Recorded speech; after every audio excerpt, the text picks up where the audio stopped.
Suuraa kaajjeesee eenyu maaliif ajjeefamee akkasuma ammallee gocha suukaneessaa Jimman keessatti ta'amaa jiruu fi suuraa maaliif ajjeesamee kan jedhamullee waliin ilaalla jechuudha. Suuraa kan isa ajjeese nama. Suuraa kan isa ajjeese inni mucucaatee shaaworii seenee hin kufne. Suuraan akkasitti du'e qaba. Suuraa nama itti bitamee inni itti bitamee maaliif jettan eenyu jettan dhalaadha. Maaliif itti bitamee qabeenya godhateeti immoo siyaasa nama siyaasaa ta'eeti immoo maaliif bitame? Namni tokko yeroo ati guddatuuf tattaafattee maal jetteetu si nyaataa. Sooraan kan nyaate dhalaadha. Dhalaadha kan itti erge dheera. Garuu as keessatti waan hubachuu qabdan maaliif akka namni kun ajjeefame? Eshi gocha suukaneessaa Jimman keessatti raawwatame hoo wanti kun maaliif wal qabata? Assalamu alaikum warahmatullahi wabarakatuh. Hordoftootaf kabajamtoota maatii chaanaalii mana hidhamee afur akkam jirtu nagaa keessanii fayyaa keessanii. Gocha suukaneessaa Jimman keessatti raawwatamee fi taatee suuraa abdataa irratti raawwatamee lubbuun isaa daadhiin haa boqottu. Suuraan darbee jira. Maaliif ajjeefamee maaltu ajjeese kan jedhamu qorannoon duuda isaa duuba jiru akka haasaanitti hin haasa'ama. Garuu wanni qoratamee irra gaameen jiru to'oluma qaamee reeffi gara biyyaatti galchama jechuudha. Odoon qoratamee jechuudha.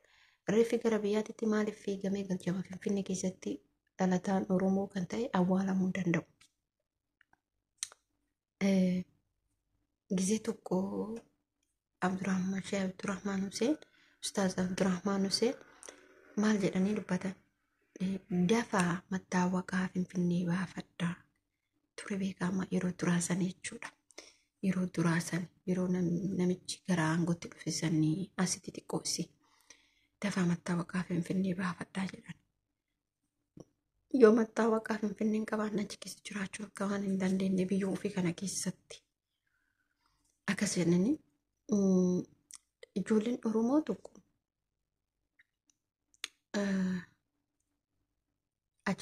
achitti yoo kaduutu ta'e Finfinnee keessatti awwaalamuu hin dandeettu. Finfinnee keessatti eenyutu awwaalama?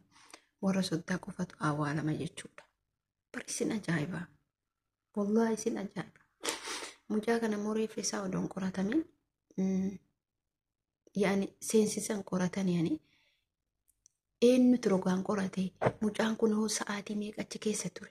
Kan du'e galgala sa'aatii 5. Ka uummanni itti dhagame halkan sa'a meeqa yookiin immoo ganama dhagame. Amara guddinaan ilmi nama kadhame maaliif hamma kana ture? Sababni isaa hoo erga du'e sa'a 5 sanitti erga du'e akka du'e saniin butamee hospitaala seename miti hin seenamne dubbiin kijiba dubbiin soba tokkoffaa erga du'e mucaan sun sa'a 5 keessatti sa'aatii 5 yoo ka du'u ta'e sa'a 5tti erga du'e sa'a 5 sanitti maaliif bilbilamuu dhabe? Maaliif gadhiifamuu dhabe? Maaliif gara miidiyaatti gadhiifamuu dhabe? Ishee miidiyaa dhohisan maaliif fira isaatitti hiriyoota isaatitti bilbiluu dhaban? Eenyummoo isa itti bilbilee itti dhaadachaa jiru kuni mala isin galee qaaman beekamneen itti bilbilamee ishii mucaan kun erga wanna akkanaa kana qabaate erga rakkoon akkanaa kun jiraate maaltu isa doorsiisa moomee mucaan kun maal qaba? Maaliif isa doorsiisanii tokko qabaa jedhaa? Dubbiin fagoon jirtu. Gaafa dhiyoo kana girgirriin kaate Jawaar akka tu'u jechaa turan. Mee dubbii sana keessatti qaqqabaa laala. Gurbaan engadda taatee waa'ee girgirrii sanitti haasa'e gurbaan London keessa jiraatu jasbaan horiin tokko jechuudha. Gurbattii kana maqaan nyaate jedhe Hacaalutti quba qabe. Mee namni kun Jawaar illee akka du'a jedhee waazii baasaa jiru isa.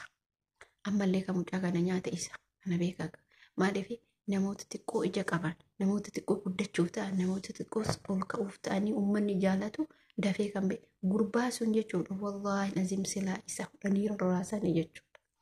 Isa namicha san jechuudha. Namichi sun immoo an dhalataa isa akka ta'e illee hin beeku. Ani hin beeku. Keessan garuu iddoo ta'ee nan beeka jechuudha. Biyya isaa maaliif gaafa maqaa inni biyya akkanaati jedhe gandummaa jedhama. Inni eessa akka ta'e dhalataa eessa akka ta'e beeka jechuudha. Gaaf kan Jawaar haa du'amu jedhee achirraan turre torbee tokkotti jechuudha. Mucaa kana ajjeesan. Qaba kan biraa dhufee sin ajjeesu. Kan biraa dhufee nasbee suuraan baafne. Isaanuma isa wajjin nyaatatu nasbee isaa baase. Erga mucaan kun immoo erga wanni akkanaa kun kan jiraatu taate hoteela akkamitti adda seena.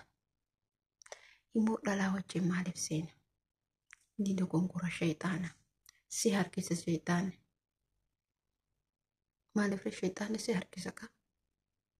Guyyaan isallee qabu garuu mootiyyuu kasi nyaatu dhalaa malee dhiira miti. Dhiirri si haa doorsitu garuu kasi nyaatu dhalaadha. Namoonni shakkii akkanaa qabdan bakka fedhe maan taane namoota itti amantee baluun amanechuuleen hin jiru jechuudha. Namoonni doorsisa akkanaa qabdan of eeggannoo guddaa gochuu qabdan. Namoonni doorsisa akkanaa qabdan tokkoffaa hiriyyama kee garaatti mattuu miti. Namoota isa wajjin hojii dalaganitti dhiyaatudha. Yookiin immoo namoota yartuu gadhe warra mallaqaaf deemtu irraa fagaatudha. Dhalaa ammoo jaalatuun wallaahi dhalaa biyya keessaa jaalatuun kalaas hafee jiraama. Ijoolleen biyya keessaa dhalaa biyya keessaa jaalatan murteen irratti murteessitu hin jedhina. Dhalaan biyya keessaa kalaas dhiira nyaatu eegaltee jirti jechuudha. Biyyeen isii haa nyaattu. Waan nama ajaa'ibu wallaahi dasi har'a mucaa kichuu kana kichuu buttee isii lubbu akkamtu isii jiraata. Inni har'a mucaa kana ajjeesise immoo mee maal argata? Maalum argata? Shibirreetu maal jedhe? Mucatti koomadii qabaa'ee namatti toltu takka shibirree bashaakamu maal jedhamti? Mucattiin suni jechuudha. Gocha akkanaatti doorsisa kana irratti ta'amaa jiraate. Maal jettee maxxanfatte? Waa hundaa ulagaalee isii maxxanfattee jirti jechuudha. Maal jettee maxxanfatte? Shibirreen dabarfatte gadhiifatte gara tiktookitillee gara feesbuukitillee gadhiiftee na fakkaata. Miidiyaa isiitiin gadhiifattee jirti. Hojii warra sanii sanke hojii duraan hojjetu san keessaa baananii isii doorsisan. Maal isiin akkasuma yoo nasbeen kiyya waan tokko ka ta'u taate ana nama biraa miti. Kuni dabarfannaadha beeka. Mucaa kanallee wanni isa doorsisaniif tarii gama keenyatti dabalame namoonni nama fakkeenyaaf wantaadhaan guruuppiidhaan miidiyaa hojjetanii jiranii miti. Akkuma shibirreen amma gareessan keessaa hottooytee dhuunfaa isiitiin dalagaa jirti miti. Namni mucaa kana nyaate nama akkasiisan fagoo biraa miti. Tariin hojii dalagi jedhaniini yookiin garee bakka san seenuu dide dalaguu san isaa wajji dalaguu dide inni gara bakka biraa jiraachuu danda'a. Hojii biraatirraa ile wanta akkanaa kanaa beeka. Shibirreen qalbii qabdi. Dubartiin barkisee tokko qaruutee daasanii agarra.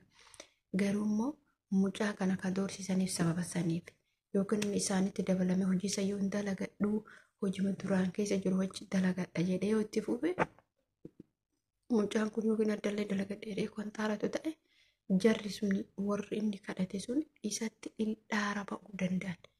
Isin haa galu.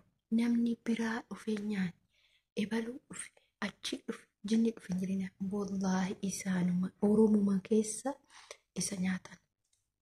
Kanaanuu nama amantee dhalaa amantee wallaahi haadha manaatii tahlaalatiin dhala tuni jaalalleetii yaa tuni jinniitii yaa abadan haftee jirti amma. Isin haa galu. Kanaaf ani viidiyoo keessa marratti dhaabaa ijoollee keenya dhiiraa ammallee jabaadhaa of eegaa. Namni yoo ati guddattu si nyaata nama kamuu jechuudha. Doorsisaan jiran iyyaan eenyu akka shakkitu dabarfachuu qabda. Eenyu akka shakkitee jettu miidiyaa irratti maxxanfachuu iyyannoo kee galchatu jettee gochi suukaneessaa Jimma irratti raawwatame. Wanti Jimma irratti raawwatame booleen bullee Finfinnee keessatti raawwatame jechuudha. Isin haa galu. Wanti kun harka wal keessa jira ta'uu danda'a hin beekamu. Yeroon amma hin beekamu dhibbumaa dhibbatti jechuudha. Kaleessa Jimman keessatti akkas raawwatanii har'a mucaa kichuu jechuudha. Kaleessa jaarsa mataa arree dhiitanii har'a mucaa kichuu nasbee isa baasan. Mootummaan hin dalagu waan akkana. Wallaahi mootummaa jettanii bilaasha of hin fixina. Ilmaan abiyyiin harka waan kana keessa harka keessaa qabu kaabinii ganda yookiin immoo warroota amma miidiyaa ofii keenya keessa haa galu jedhantu ijoolleen keenya kalaafataa jiru. Wallahi fagoon dhufu. Abadan fagoon dhufu. Fagoo dhufe jettee yaade. Kanaaf wanni isiniin jechuu barbaadu hordoftoota kabajamtoota kiyyaa jaalatamtoota tiyyaa viidiyoo kiyya kana please like share gochuun hin dagatinaa na jajjabeessaa. Dubbiin asuma. Dubbiin as malee bakka biraan jirtu. Ka isin nyaata ka ilmaan Oromoo nyaata ka dargaggeessa Oromoo nyaatu ka artistii Oromoo nyaatu anaaf siif si keessai si biraan dhufu ana biraa dhufuu danda'a. Fakkeenyaaf ollaa kiyyaa dhufuu danda'a. Anuma wajjin nyaatee na nyaatuu danda'a. Anuma wajjin dhugee na dhuguu danda'a. Isin hagal fagoo bira nagee Amaara dhufee Maalii dhufee Jinni dhufee hin jiru. Oromoo nyaataa jira. Dhugaa jirtu walitti himnee siba bira akkatti siba bira cinaa kee taa'ee si nyaataa jira. Meeqa kamtu walitti dhaadachaa jira. Meeqa kamtu yoona walitti hobobsaa jira biyya keessa taa'ee. Gaafa nasbii namaa darbite akka waan argatu. Mee maal argatta gaafa mucaan kun darbe? Riskii isaa dalagatu. Ati fakkeenyaaf miidiyaa dhuunfaa qabaate situ hasabaati dabqa ofii kana bar ediit gochuun isaa viidiyoo waraabuun isaa hammam itti ulfaata. Yoo dhuunfaa isaatti dalagate abbaan jechuun situ kafalaa fi damoos riskii isaatti dalagatee nyaata. Gaafa ishee birreen akkas jetteetiin hin jettisan isiin gaafa nurraa kottee uummanni gara isii kota jechuudhaaf itti dhaadatan jechuudha. Gara biraatiin namni kam akka ishee birree doorsise santu har'allee mucaa kana nyaate. Oromoo isin hin gowwoomina. Amaaran nutis Amaaran isin hin ajjeeftu. Onni akkasiisa qabaattee nama ajjeefte. Isinuma wal keessaa walitti garagalee Oromoomas deemee walitti garagalee waan nyaate. Fagoo biraan nageenya birree jettanii waan nyaattan. Biyyeen isin haa nyaattu.